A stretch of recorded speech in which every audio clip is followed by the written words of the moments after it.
So today we're looking at the sequel to GoldenEye, which is The World Is Not Enough. And I'm going to be reviewing it. I think TWINE is a lot better than GoldenEye, but GoldenEye in its own right is, of course, a classic. So I want to remind everybody that I am recording this ghetto style, so I don't use any fancy screen capturing software or anything like that. This is mostly just for showing you how the game plays.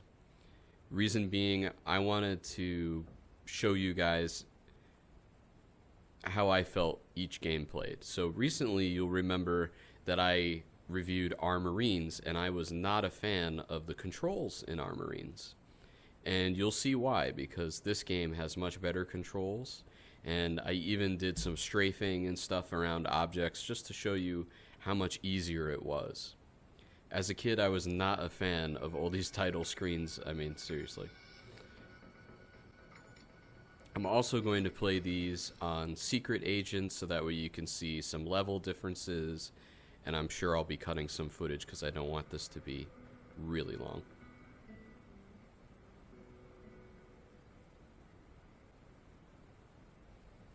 Probably the most anticlimactic sequence in any video game, I would think. Good afternoon, sir. Can I help you? The name's Bond. James Bond. Ah, Mr. Bond. We have a safety deposit box waiting for you. So the game is really self-explanatory. It uses the classic, Z is the trigger and so on. But what's cool is you get sub-menus, and you even have, I forget what they actually call them, but secondary Do you have an appointment, sir? things to your weapons. So for example, you can change something from automatic to burst. You can add a silencer to your PP7, and these things weren't available in GoldenEye. I retrieved the money. No doubt, Sir Robot will be pleased to see it again. I didn't come just for the money. The report you so keen was stolen from an MI6 agent who was killed for it. I want to know who killed him. And I'm just admitting that. Take the money. Your last chance. Give me a name. You still threaten me, even without your weapon. Oh shit. Okay, so after all that drama, here I am. I put my silencer on, just for kicks. It doesn't really matter here. We're in close quarters, your silencer isn't really going to help you. As you can see, this guy just came out. Now the other nice thing is the manual aiming on it. It's just a lot nicer than Armorines, and I think even GoldenEye. I'm unsure. I played this game a lot, and I just want you guys to know that there are playing habits that I have, and I just do things in a certain way, as most gamers do. But I just want you to know that you may see, when I replay these, you may see the same things. Basically just with more enemies and more objectives, which is what made the game fun. They essentially had an easy mode and then an uber hard mode, and they nailed it with this game. It was great. So here I'm using the sub menu to access this keycard thing, and you can see I can use gadgets from quite a ways away, which is also helpful if you need to avoid enemies. And I think just for kicks, I'm going through and showing you how I can select different things here, and I'm gonna move on and complete my objective.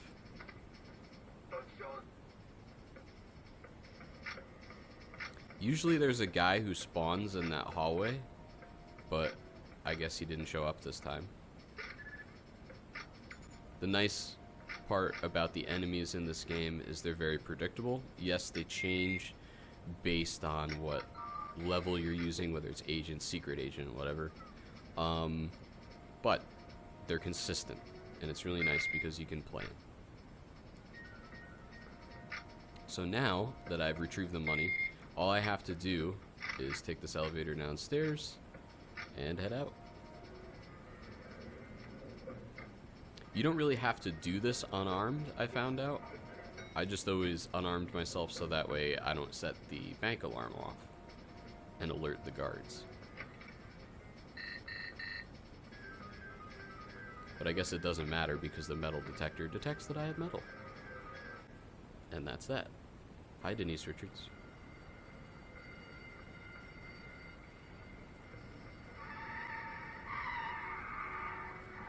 So yeah, definitely lacking. That's probably my least favorite sequence there, graphically speaking. It looks very much like GoldenEye.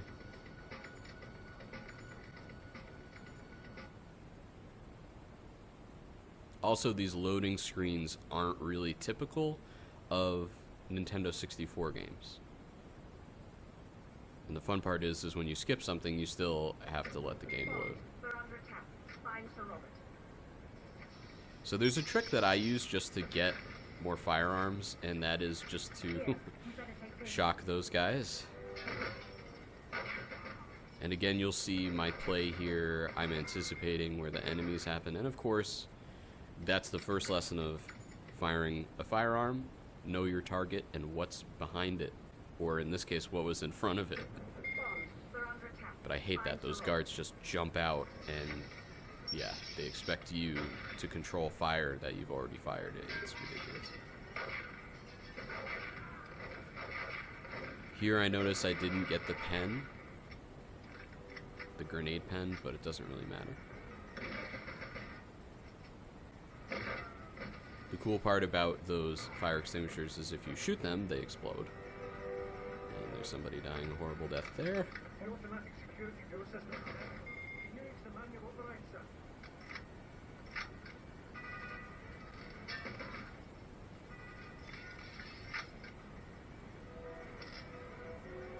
And again, once you memorize where the enemies are, how many pop out, you're pretty much good.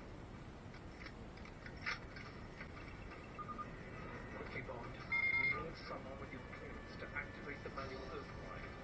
Use these keypads to initiate the lockdown. These are, of course, more cutscenes that you can't get out of.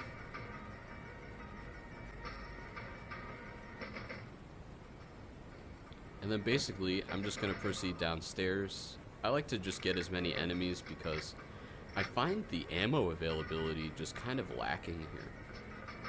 Now, what's really cool is the way that these digital weapons mimic real weapons. You'll notice this firearm has a nice spread, just like a typical shotgun.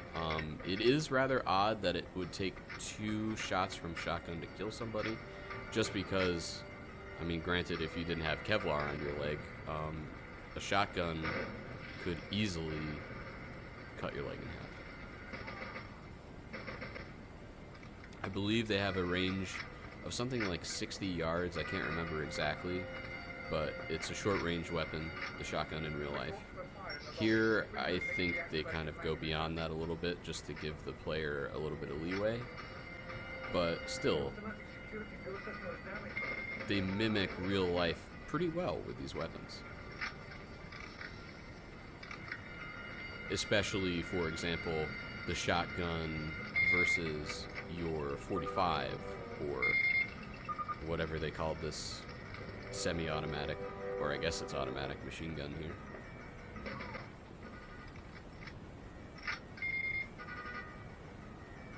Now, the reason why I'm stopping in certain places is because I'm anticipating enemies that aren't there. They're the enemies in the next level up of this level, meaning, I guess, Secret Agent. It's also really helpful to leave the guards alive. I mean, obviously, if you kill them, you lose the mission, because that's what happened last time. But if you leave them alive, they can provide you some kind of cover. Here, I don't bother getting that armor, because I already have really good armor at the moment.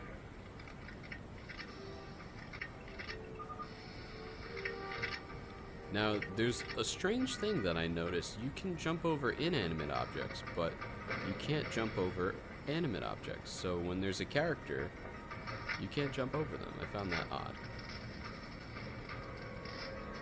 Yes, take this pen. It was the destiny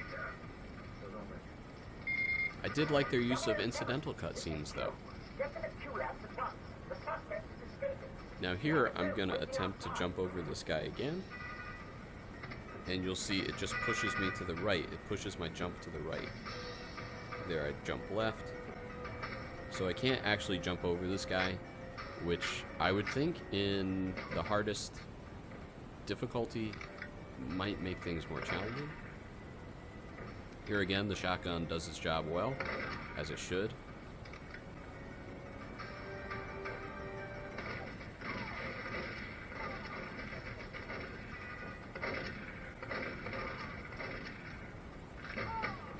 And I'm just being meticulous because I've played this game a million times. I just enjoy getting as many enemies as possible.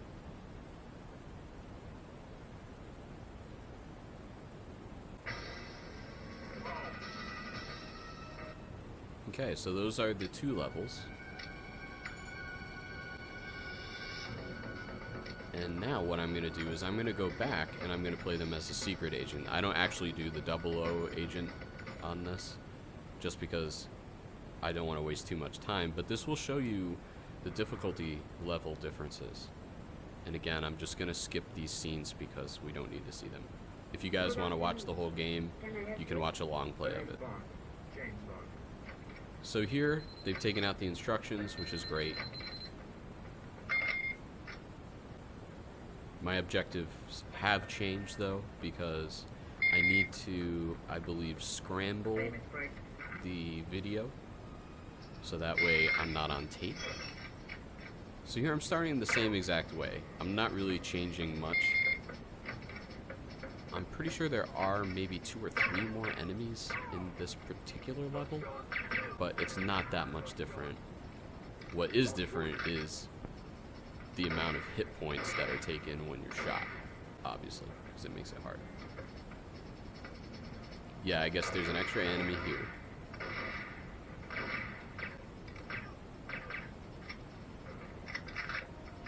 Also, just a small thing, the auto-aim on this is so much better than Armorines. Also, the strafing is a lot easier too. I think there are going to be 2 more enemies behind that wall. This is something I didn't do the first time, collect more ammo. You'll notice that the enemies have more hit points now. Or health, or however you wish to say it.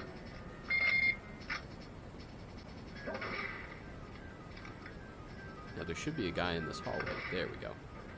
That's what I was looking for last time, and usually he will show up in the other version that I played of this, the agent version. That maneuver you just saw me doing there was called slicing the pie. You strafe and you go in a semicircular motion. It is basically a military tactic. I've destroyed the video evidence, so now all I have to do is go and collect the money.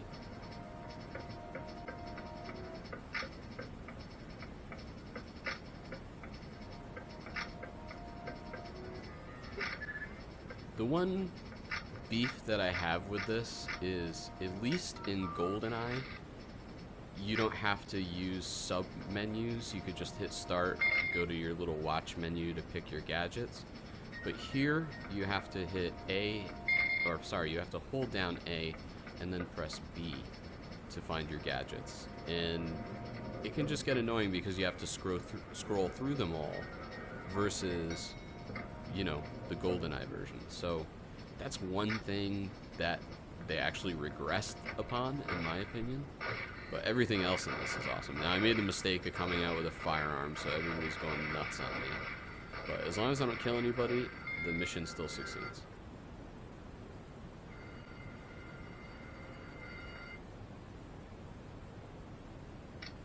So not that much different from the agent version, but just enough. Now this one is completely different on the secret agent version. It has more objectives, and it is a lot harder because you have to escort people. And those people tend to like to wander into bullets. Naturally. Bond, we're under attack. I'm Sir Robert. So here again, I'm using my tactic of stealing my allies' firearms there. And now here you'll notice I automatically scroll backwards because I know that I'm going to have two guys here.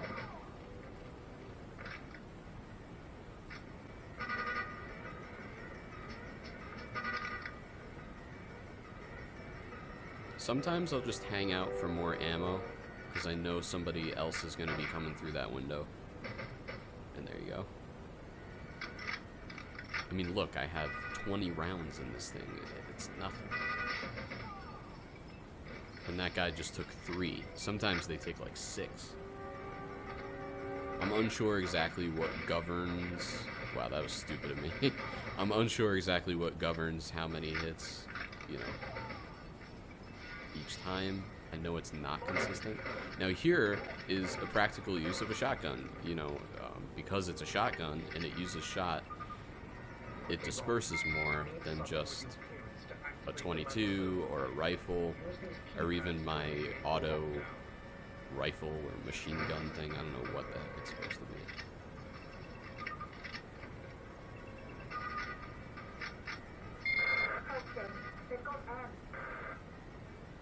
This is one of my favorite firearms because usually this will take out an enemy in one go. As long as you hit him in the torso, in the head, you're good. And again, I'm trying to preserve these guards because they can do some work for me. So now I've saved M, and now I'm going to go back out. I'm using the shotgun just because it's more powerful. I don't want my enemies to be able to shoot her while she's following me.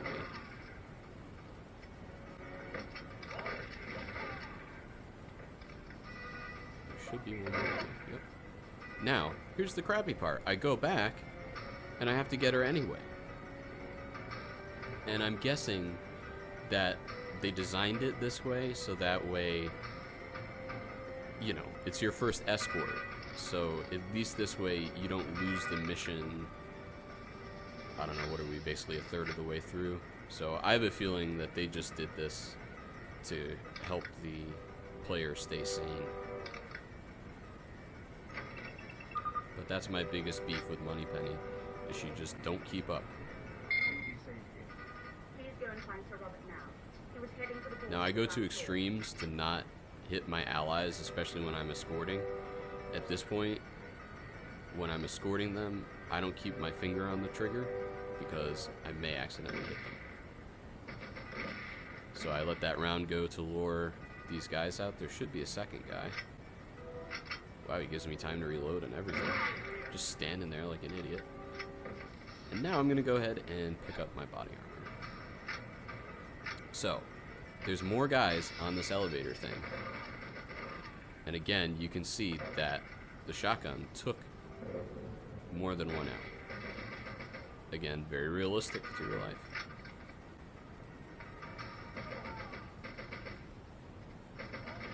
There you saw an auto aim fail. It's gonna happen.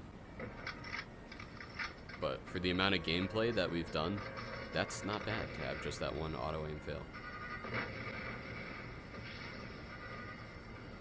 Again, more enemies than just, I think we had 1 or 2 last time. For the record, there's actually no point to going on that other platform there. It's just kind of this weird thing that I do for some reason.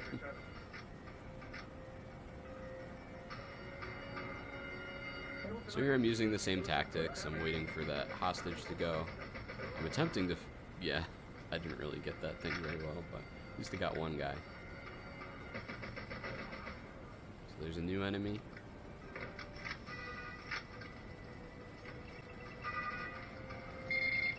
And essentially second verse, same as the first. Here I'm going to do some pie slicing to get this guy here who's in the corner.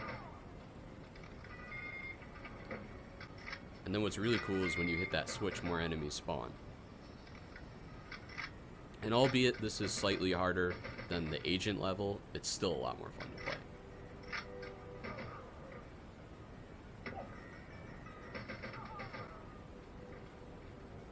Also, this auto, I don't know what it's supposed to be a clone of, what model firearm it's supposed to be a clone of, but it really does simulate automatic weapons well, because the recoil basically screws up your aim. That happens very frequently with AK-47s. They do a decent grouping, but pretty much your first round is going to be the only round that's going to go exactly where you want it, because as the recoil occurs, the firearm gets pushed up along with your arms. So it's more of something like that you'd want to use for some type of, you know, protective fire, like suppressing an enemy, stuff like that. Whenever you watch a movie that has somebody sniping with an AK-47, please know that that's very, very fictional.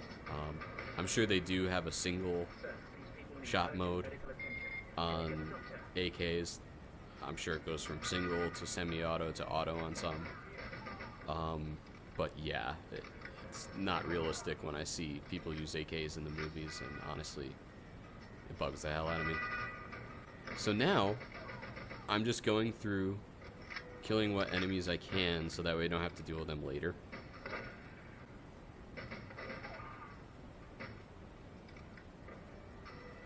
And the other thing it does is it helps me get some ammo.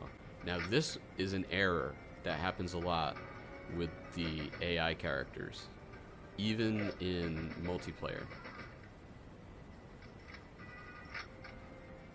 They try to just walk through walls, and I guess they couldn't program the change in, I don't know what's called, the map outlay, I suppose, because keep in mind the door he's trying to go through used to be open, but now it's not.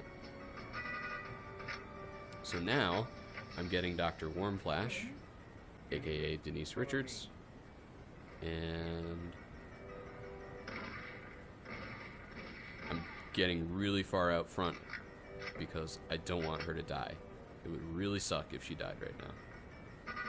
Again, at this point, I'm keeping my finger off Z because I don't want to accidentally shoot her, because it's happened.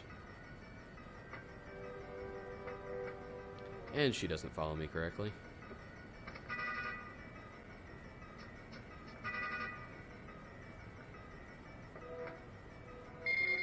There we go. Now I could have gotten the detonator before, it's just I just like to play this particular mode in this particular way. You don't have to do things in a certain order, at least on this secret agent level, and other secret agent levels you do.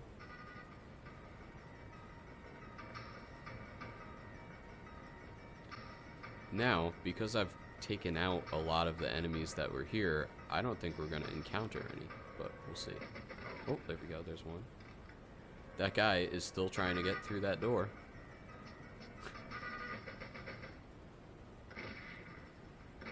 Nice, there's a guy behind me who apparently doesn't know how to fire. Don't know where he's going. Oh, to get that guard. Also, as a side note, me collecting ammo is just kind of an automatic thing. That was kind of dumb of me to do that. At the end of the game, collect ammo. Then I'm never going to fire. Okay, so now you've seen the differences between the levels, and they're pretty cool.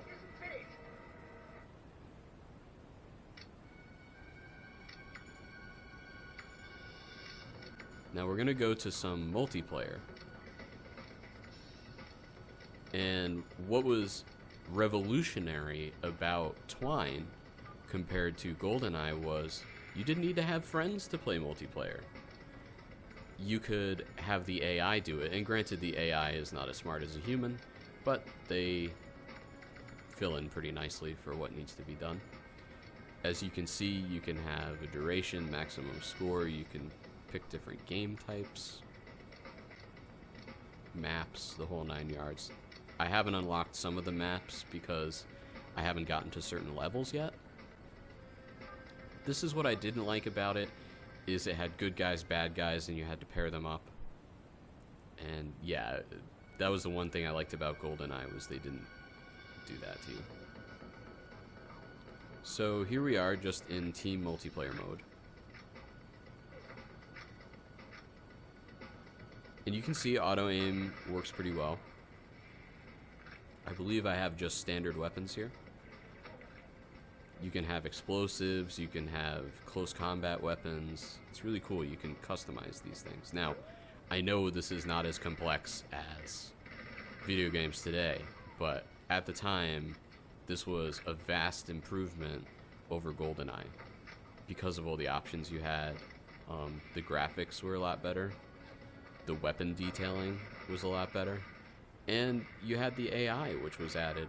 So even if you only had one other person to play with, you could still have 2 AIs, which was great.